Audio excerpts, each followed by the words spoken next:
Yeah, love. Yeah, he's out there doing this. Fuck the wind, okay.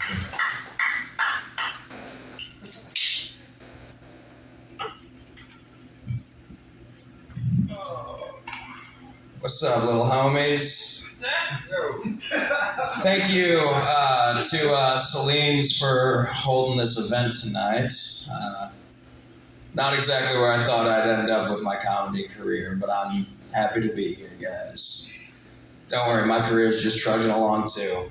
But yeah, a little bit about me. I'm from here, but I live in Florida, and I have for the past 8 years. And like, there's a lot of shit that they don't tell you about Florida before you go there. The roaches. You don't just get roaches; you have them. They come with the house. And you're not getting rid of them no matter how hard you try. You gotta like maneuver them into like the garage or some shit. Gas pumps, big problem down there. You go to some like podunk little gas station, they don't have the little toggle mechanism that holds it in place. So you gotta like manually pump your gas like a fucking peasant. I'll tell you about that shit. County I live in, there's 40 DUIs a day dished out. I can't remember the last time I got behind the wheel sober, but fuck, I drive better than they do. I was raised by disgruntled veterans, fucked up artists, and drug addicts, which is why I look like I want to kill myself. My mom died of a fentanyl overdose 3 years ago, so that's awesome. Been having a hard time finding porn since my mom's dead, because everything's all step fantasy these days. So halfway through the video, and the guy's like, "Oh, mommy, yeah," I'm just thinking, must be nice. Yeah, my mom's last name was Schmidt, so you'd say I was raised in the Schmidt house. You know, sometimes in that family, when times get a little schmitty, we could be having a nice backyard bonfire, or we could be going to a funeral.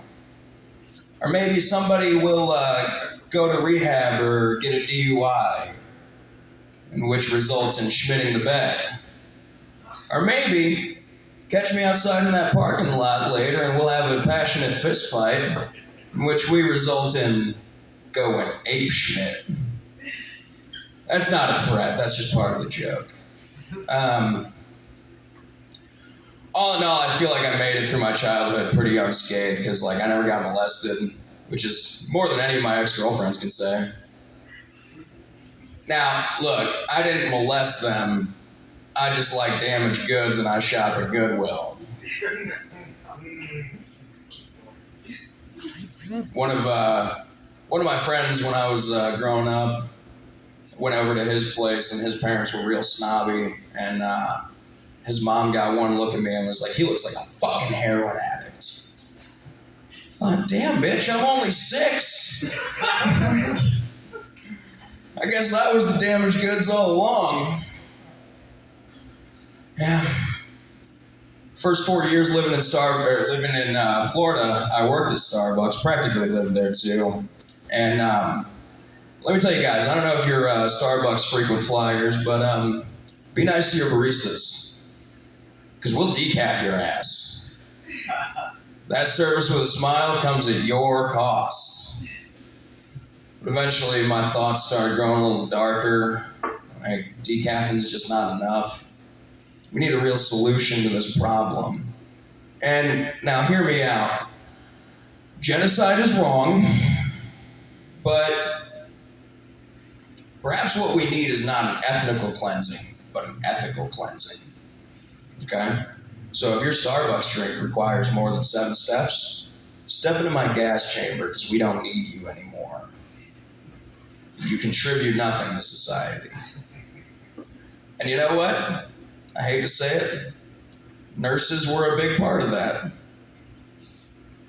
They started a war they couldn't finish. But I almost forgot where I was going with that.